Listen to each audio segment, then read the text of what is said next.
नमस्कार दोस्तों, आप सभी का स्वागत है हमारे इस वास्तु सागर चैनल में। दोस्तों, वीडियो को शुरू करने से पहले कमेंट बॉक्स में श्री नारायण लिखकर परमात्मा को आभार व्यक्त करें। मित्रों, सनातन धर्म में पौराणिक काल से ही यह परंपरा रही है कि मृत्यु के बाद जब मनुष्यों का अंतिम संस्कार कर दिया जाता है तो मृतक की अस्थियों को संचय कर उसे गंगा जल में प्रवाहित यह विसर्जित किया जाता है।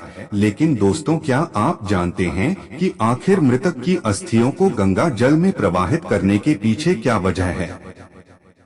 अगर नहीं तो वीडियो के अंत तक हमारे साथ बने रहिए, क्योंकि आज मैं आपको भगवान विष्णु द्वारा बताए गए इससे जुड़ी एक कथा के बारे में बताने जा रहा हूं, जिसका वर्णन गरुड़ पुराण में किया गया है। एक बार पक्षीराज भगवान विष्णु से पूछते हैं कि है स्वामी, जब भी किसी की मृत्यु हो जाती है तो मृतक के परिजन उसका दाह संस्कार कर देते हैं, परंतु मेरी समझ में यह नहीं आ रहा है कि वह मृतक की अस्थियों को संचित क्यों करते हैं। इसलिए कृपया बताइए कि क्या अस्थियों को संचालित करना जरूरी है, और अगर जरूरी है तो यह संस्कार के कितने दिनों बाद करना चाहिए, और यह भी बताइए कि उन अस्थियों को देव नदी गंगा के जल में प्रवाहित या विसर्जित करने का क्या महत्व है। गरुड़ की बातें सुनकर भगवान विष्णु कहते हैं कि किसी मनुष्य की मृत्यु हो जाती है और उसका दाह संस्कार कर दिया जाता है तो उसके परिवार वालों को चाहिए कि संस्कार के चौथे दिन संचयन के लिए शमशान भूमि में स्नान करके पवित्र हो जाएं, फिर चिता की राख से मृतक की अस्थियों को संचालित कर ले। तत्पश्चात सर्वप्रथम उचित स्थान को दूध से सींचे और उसके बाद उसे जल से सींच कर उसे पवित्र करें। फिर संचित अस्थियों को पलाश के पत्ते पर रखकर दूध और जल से धोएं और पुनः मिट्टी के पात्र पर रखकर यथाविधि शायद पिंड दान करें। फिर चिता की राख को एकत्र करके उसके ऊपर तिपाई रखकर उस पर खुले बुक वाला जल पूर्ण घट स्थापित करें। इसके बाद चावल पकाते उसमें दही और घी तथा मिष्ठान मिलाकर जल के सहित प्रेत को यथाविधि बलि प्रदान करें। फिर उत्तर दिशा में 15 कदम जाएं और वहां गड्ढों में उस अस्थि पात्र को स्थापित करें।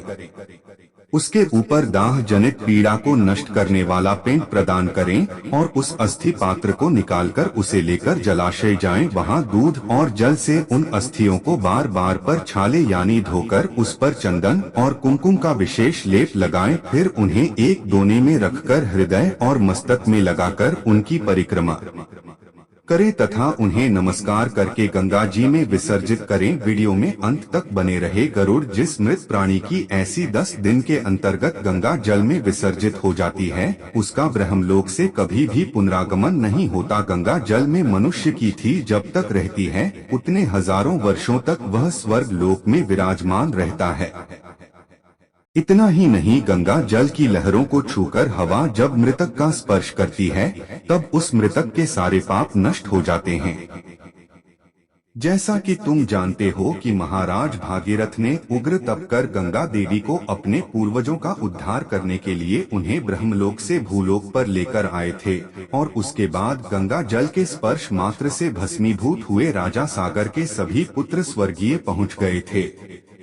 तब से गंगा जी का पवित्र यश तीनों लोकों में विख्यात है। इसके अलावा जो मनुष्य अपनी पूर्व अवस्था में पाप करके मर जाते हैं और उनकी अस्थियों को गंगा में छोड़ दिया जाता है वह भी स्वर्ग लोक चले जाते हैं। साथ ही यदि कोई मनुष्य सभी प्राणियों की हत्या करने वाला किसी व्याध अर्थात बाघ या सिंह के द्वारा मर जाता है और जब वह नरक जाने लगे तभी यदि उसकी अस्थियां गंगा जी में गिर जाती है तो वो डिब्बी विमान पर चढ़कर देवलोक को चला जाता है। इसके अलावा यदि कोई व्यक्ति विदेश में वन या चोरों के भय से मृत्यु को प्राप्त हो जाता हो, उसका शव प्राप्त न हुआ हो, तो जिस दिन उसके निधन का समाचार सुने उसके परिवार वालों को चाहिए कि वह उसी दिन मृतक का कुश का पुतला बनाकर पूर्व विधि के अनुसार उसका दाह संस्कार करें और उसके भस्म को लेकर गंगा जल में विसर्जित कर दें। इससे भी मृतक की आत्मा को इस मृत्युलोक से मुक्ति मिल जाती है।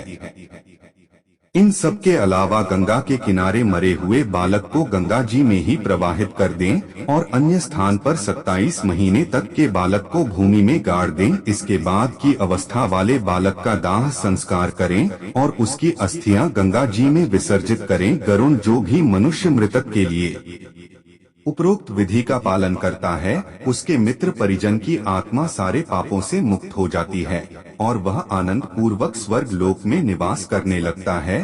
तो मित्रों, उम्मीद करता हूँ कि आप समझ गए होंगे कि आखिर में मृतक की अस्थियों को गंगा जल में प्रवाहित किया जाता है। दोस्तों, आपको हमारी वीडियो कैसी लगी कमेंट बॉक्स में जरूर बताएं।